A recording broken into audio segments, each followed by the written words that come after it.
वू वेई एक essential principal है ईस्टर्न फिलॉसफी का। यह फिलॉसफी ओरिजिनेट होती है चाइना से और यह पार्ट है ताओइज्म की टीचिंग का। वू वेई एक चाइनीज वर्ड है जिसका ट्रांसलेशन होता है कुछ नहीं करना, नॉन डूइंग या एफर्टलेस एक्शन। वू वेई की फिलॉसफी जोर देती है नेचर के नेचुरल रिदम पे इंटरफेयर ना करने को, और इसकी मेन टीचिंग है एफर्टलेस एक्शन या लाइफ को एकदम स्पॉन्टेनियस जीना। और इसमें आता है ब्रह्मांड के नेचुरल फ्लो के साथ बहना, उसको एम्ब्रेस करना और अपनी तरफ से कम रुकावटें डालना या रेजिस्टेंस दिखाना। तो यहाँ पे वू वेई का बिल्कुल भी यह मतलब नहीं है कि आप लेजी बन जाएं और कुछ ना करें लाइफ में। एफर्टलेस एक्शन का मतलब है ऐसे एक्शन लेना जो नेचुरल फ्लो है लाइफ का उसके अकॉर्डिंग हो, बिना बात के नेचर के अगेंस्ट जाके स्ट्रगल ना करें और फोर्स ना लगाएं। एफर्टलेस एक्शन को ताओइज्म में सबसे नॉलेजेबल एक्शन माना जाता है, क्योंकि ताओइज्म में जो ताओ शब्द है उसका मतलब होता है मार्ग या द वे, और ताओ ते चिंग में भी लिखा है जब कुछ भी नहीं किया जाता है तो कुछ भी नहीं छोड़ा जाता है। कहने का मतलब यह है कि चीजों को आराम से रिलैक्स होके अपनी नेचुरल स्टेट में होने दो। जैसे कि एक नदी बह रही है तो उसकी उल्टी डायरेक्शन में हाथ पैर मारने से अच्छा है उसकी नेचुरल धारा के साथ तैरो, और इसको ही एफर्टलेस एक्शन बोलते हैं। जैसे एक किसान बदलते सीजन के साथ नेचर के अकॉर्डिंग खेती करता है, जैसे तेज हवा के सामने बैम्बू ट्री झुकता है।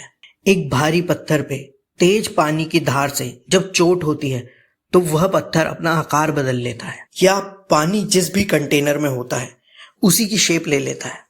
तो यह सब चीजें नेचर के अकॉर्डिंग है। ऐसे ही इंसान भी नेचर के अकॉर्डिंग है।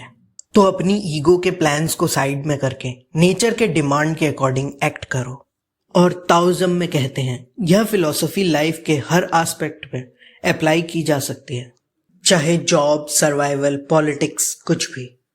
तो आपको पानी जैसा हल्का बनना है जो कहीं भी एडजस्ट हो सके, जैसी प्रॉब्लम वैसा सॉल्यूशन हो। पानी बड़ी से बड़ी चट्टान को गिरा सकता है और किसी छोटे से छोटे कंटेनर में अपनी शेप भी बदल सकता है।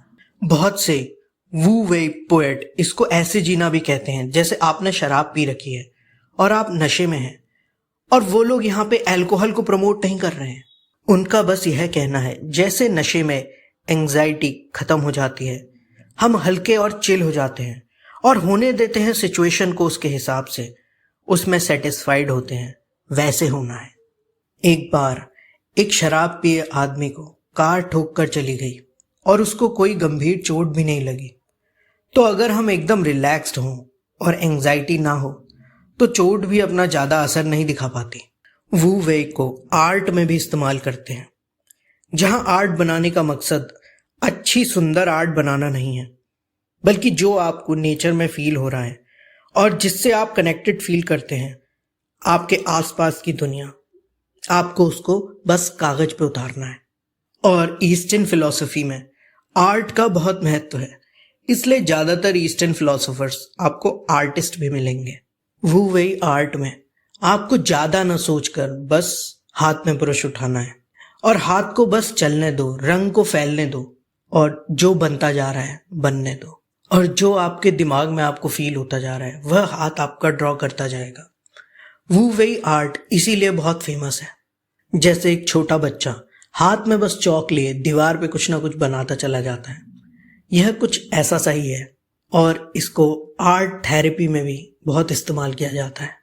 यही वजह है ईस्टर्न फिलॉसफी में आर्ट को एक्सप्रेशन का सबसे बड़ा टूल माना जाता है। तो इस फिलॉसफी की आज दुनिया को बहुत जरूरत है, क्योंकि हम बहुत ऐसे कामों में लगे हैं जिसकी नेचर को और हमको कोई जरूरत नहीं, और हम सब अपनी लाइफ में बेकार के स्ट्रेस ले रहे हैं और रेजिस्टेंस दिखा रहे हैं।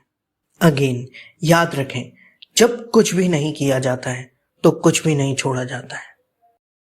और एंड में अगर आपको ये वीडियो इंटरेस्टिंग लगी तो प्लीज इस चैनल को सब्सक्राइब कर दें, ताकि हम आपके लिए और ऐसे इंटरेस्टिंग टॉपिक्स पे वीडियोस लाते रहें।